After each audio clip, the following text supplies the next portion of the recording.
अभी एक आदमी टाइटेनिक को घूमने गए थे, उनका भी पता नहीं चल रहा है। अब पूरा फैमिली के साथ गया था, अरबपति था वो। जहाज का एक प्रोटोकॉल है कि अगर कोई जहाज डूब रहा होता है तो समझिए ध्यान से, इसी साउथहैम्पटन बंदरगाह से 10 अप्रैल 1912 को 10 अप्रैल 1912 को टाइटेनिक जहाज निकली थी। टाइटेनिक जहाज निकली थी। आई ससुरी 14 अप्रैल को जाके डूब गई। 14 अप्रैल को जाके डूब गए। बताइए, एक नए नए जाके डूब गए यहाँ पे जहाज। इसका नाम रखा गया था अनसिंकेबल, जो कभी डूब नहीं सकता है। पहले यात्रा में डूब गया यहाँ पर। रीजन था उसका, समझिए ध्यान से। ये साउथहैम्पटन से निकला, एकदम फर्स्ट क्लास निकल गया था। जब यहां पहुंचा तो ये है आपका बफिन की खाड़ी, यहां से निकली थी लेब्राडोर की ठंडी जलधारा। ये एरिया को बर्फ बना देती है, तो इस एरिया में बहुत ज्यादा बर्फ रहते हैं, बहुत ज्यादा बर्फ। इसे यहाँ के कैप्टन थे टाइटेनिक के, विलियम मडोक, इन्हें वार्निंग दिया गया था कि बर्फ बहुत ज्यादा है, संभल के चलिएगा। तो जिसने वार्निंग दिया था ना, उनसे इनका स्टूडेंट लाइफ में थोड़ा सा नहीं होता था ईगो पे, अनसिंकेबल, धाए दे लेके चल दिए। मौसम धुंधला था, उस समय रडार नहीं हुआ करते थे। रडार न होने की वजह से विजुअल अप्रोच करना पड़ता था, दूरबीन से देखना पड़ता था कहीं बर्फ तो नहीं है। अचानक से इन लोग को धुंधला धुंधला दिखा, देखा ध्यान से कि बाप रे बाप, बर्फ है, बर्फ।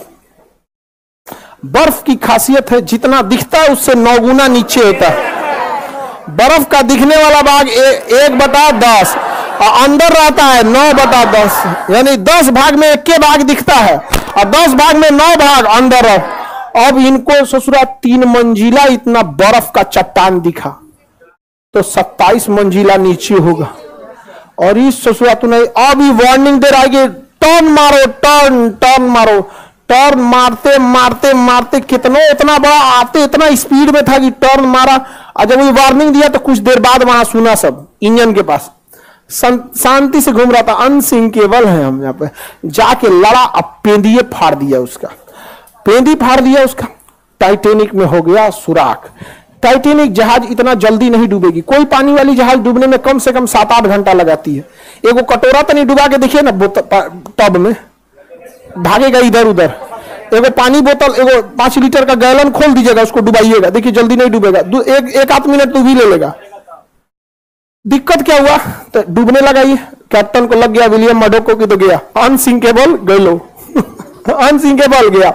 उसने कहा कि इवैक्यूएट, खाली कराया जाए। क्या किया जाए, खाली।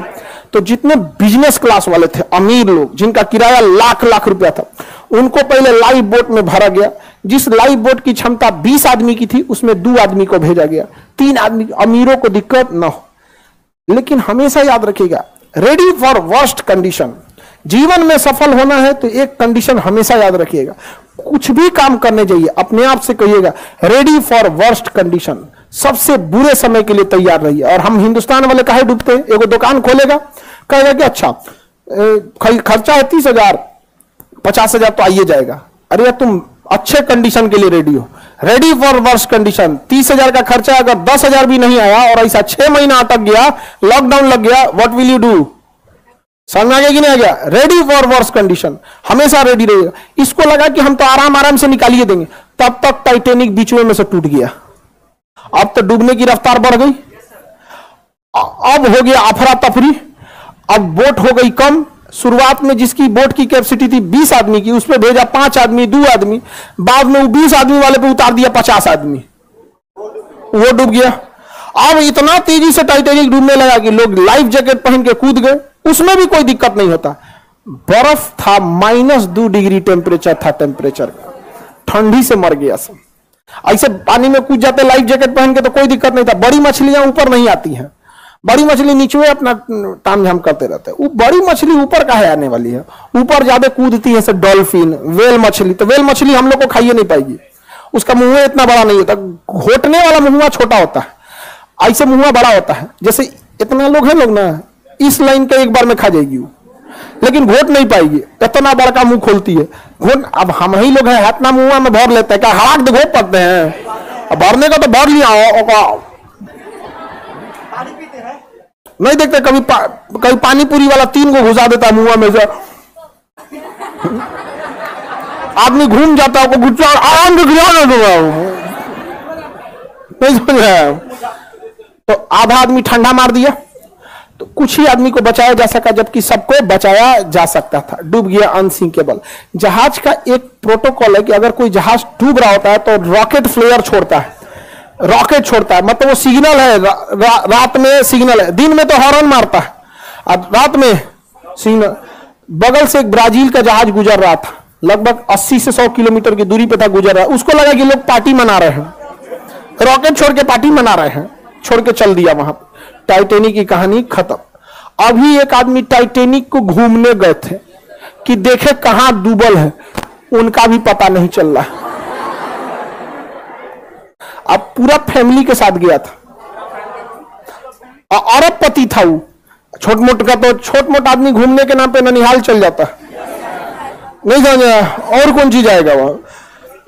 अरबपति तो गए थे टाइटैनिक देखे, जा टाइटैनिक देखने, बहुत खतरनाक है यहाँ पे टाइटैनिक जहाज। एक से एक रहता, कई जहाज गई। इसी में कोस्टा कॉन्कॉर्डिया एक जहाज था जो यहाँ पे था इंग्लैंड के पास, वो भी डूब गया। कोस्टा कॉन्कॉर्डिया, कोस्टा कॉन्कॉर्डिया बहुत बड़ा जहाज था, टाइटैनिक से भी बड़ा। अब उसमें जो डांसर थी ना, डांसर नचनिया,